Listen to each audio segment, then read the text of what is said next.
Good morning everyone. Welcome to Il Paraiso. This is Doc Del once again. So another Sunday update will be given.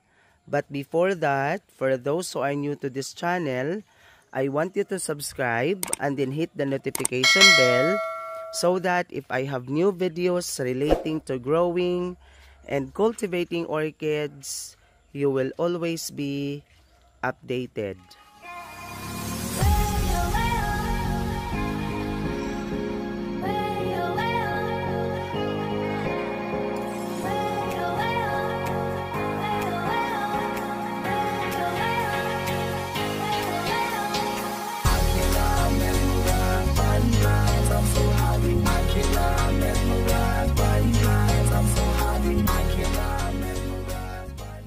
So this time, ating titingnan kung ano ang mga pagbabago na mayroon dito sa Il Paraiso after a week na binigyan ko kayo ng update, no? So that was last Sunday. At ngayon, Linggo na naman, so pumunta tayo dito para madiligan ang ating mga orchids at saka mabigyan sila ng fertilizer. So this time, okay, so meron akong ipakita sa inyo, no, ito, no? Ito yung Cattleya na ipinakita ko sa inyo last Sunday. Hindi pa siya lubos na bumuka, no, last Sunday, pero ngayon tingnan nyo, napakaganda po niya.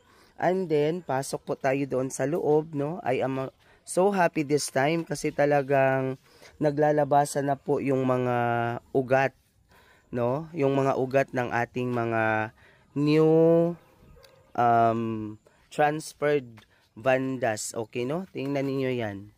Okay, so napaka-healthy po ng kanilang mga roots. Okay, no? So, by looking at this, talagang as an orchid grower, no, talagang nagdudulot ito ng kasayahan o kasiyahan. Okay, so tingnan ninyo, no? Okay, so I love this one, no? Talagang napakaganda po ng kanyang rooting system. And then ito po, dumikit na talaga siya doon sa kawayan na nilagyan ko sa kanila. And then it seems that they are happy now. Okay, so ito yon, no? Okay, ito din, no? Meron na siyang totally bloomed na bulaklak. Kaso nga lang, 3 lang, pero at least, no? So simula nung nilipat ko sila dito, nagkaroon na sila ng mga nagkaroon sila ng mga magagandang ugat, and then they started also creating flowers. Okay, so this one, no? Okay, tingnan ninyo, no? So last week hindi pa ito ganito, pero this time nagsimula nang dumikit yung kanyang ugat doon sa kawayan. Okay, so meron din akong nakita dito na meron ng spike, no? Hanapin natin yun. Okay, so this one, tingnan ninyo, no? So diba, so if you are an orchid grower and then kalilipat nyo lang po sa kanila, so talagang you will feel happy for this because maliban doon sa napakaganda na po ng kanilang mga rooting system, more and more root tips are coming, no? Yung iba, they manage to create a spike. Okay, so another one is parang meron pa ata, no? Okay, so by simply seeing, no, by simply seeing them like this, talagang, no, masisiyahan ka kasi from nung hindi ko pa sila nilipat, talagang napaka ano nila, no, yung payat. But this time they started to renew themselves. Renew. Okay, so oh, this one, no, another one as well na meron siyang anong tawag dito, no, meron siyang spike, and then meron siyang mga bulaklak na soon to be mag-bloom ito. Okay yan, no? No, napakaganda talaga. And naniniwala na talaga ako kay Sir Pagal na yung kawayan, isa din siyang alternative na maari nating pagdikitan ng ating mga banda. Okay yan, Kaso nga lang merong mga tumubo na ganito. So ang gagawin natin, tatanggalin natin ito, no, para hindi sila mag-cause ng anong tawag dito, no, hindi mahadlangan yung ugat ng orchids na didikit doon sa kawayan. Okay, pero hindi naman sila ganun kadami, pero meron talagang iilan na merong mga tumubo na ganito, no. So yan, o tingnan ninyo. So talagang napakaganda po, no. So kung titingnan nyo sila, talagang you could be able to feel that they are now happy with dito sa kanilang bagong kahoy, no. So ang ginawa ko dito, kasi nung pinagawa ko ito, no, actually ang gumawa nito ay mga grade 12 students ko. And then sabi nung isang estudyante na, sir, para hindi siya madaling masira, no, dapat meron siyang ang sabi nga niya, yung mga empty bottles, yung kanyang puputulin daw yun, saka ilalagay dito. Pero since wala tayong makita dito, kung meron man, so hindi siya ganun karami. So yung aking initiative, bumili ako ng, this is a garbage plastic, and then tinali ko lang siya ng straw thread. Okay. So however, no, this time unti-unti akong nag-collect ng mga plastic bottle para yung plastic kasi hindi sila masira, no. Kung meron nang masira nito, so papalitan na lang natin sila. So another thing is this one, o tingnan ninyo, no. This is a dendrobium, managed also to bloom, no. Napakaganda po ng hugis ng kanyang flowers. So ito na po yung bagong mukha, no, ng Il Paraiso.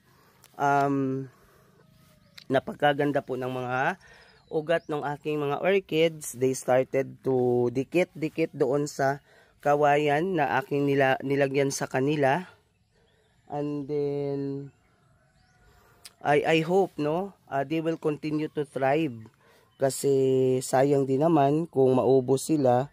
So yung iba, o tingnan nyo, yung iba nasira, no, kasi sabi ko nga sa inyo, dati they are on the shaded area. So nung they are totally exposed sa araw, so merong mga ibang dahon na nasunog. Pero ang nature talaga ng ganitong mga bandas, no, they have to be exposed, kasi hindi sila katulad ng mga mga strap leaf banda, o na yan, no, nasunog siya, pero this will be healed, no, this will be healed soon. Kakaunti lang naman sa kanila ang merong ganitong kaso, no, na talagang nasunog yung dahon after exposing them. Pero as what I have told you, no, maano ra yan sila, they will be healed. Okay, so tingnan nyo yung mga ugat, oh, nagsilabasan yung mga ugat. So ibig sabihin yan na talagang happy sila sa kanilang bagong kinalalagyan. Okay, yun, no. So yung iba, they are now creating spikes. Yung iba, they are more on creating roots. So I am happy na talagang, no, this time they manage na mabago ang kanilang mga sarili. Of course, alagaan natin sila kasi sayang din naman, no, sayang din naman. Okay, so yan. Okay, yun, no. So ito na yung bagong mukha ng Il Paraiso. And yung iba, no, okay, no, tingnan ninyo. Yan. So ito lang muna sa ngayon kasi, no, masyado na pong mataas yung araw. So yung gagawin natin dito, of course, nasabi ko nga, bumisita ako dito. Aside from giving you the updates, atin po, didiligan din po natin sila, no, kasi I think, no, wala dito yung aking sister-in-law kasi sarado yung kanilang bahay. So yun ang ating gagawin this time, no, ating didiligan na muna bago natin sila bigyan ng fertilizer, kasi yun daw ang dapat, na diligan muna pagkatapos bigyan ng fertilizer para hindi masunog yung kanilang mga ugat. We have to protect the roots, no, of the orchids. Kasi yun ang dahilan na they are continue to strive. Okay, no? So yung iba wala pang ugat, pero yung iba dati, no, this is the, no, ito yung mukha. Pero this time meron na siyang ugat, 'di ba? So maybe this orchid will manage na magkaroon siya, mabuhay muli, gaganda yung kanyang mga dahon. So magkakaroon siya ng sooner or later magkakaroon na siya ng mga bulaklak. Okay, so ito lang na muna ngayon. Thank you so much for watching. God bless everyone.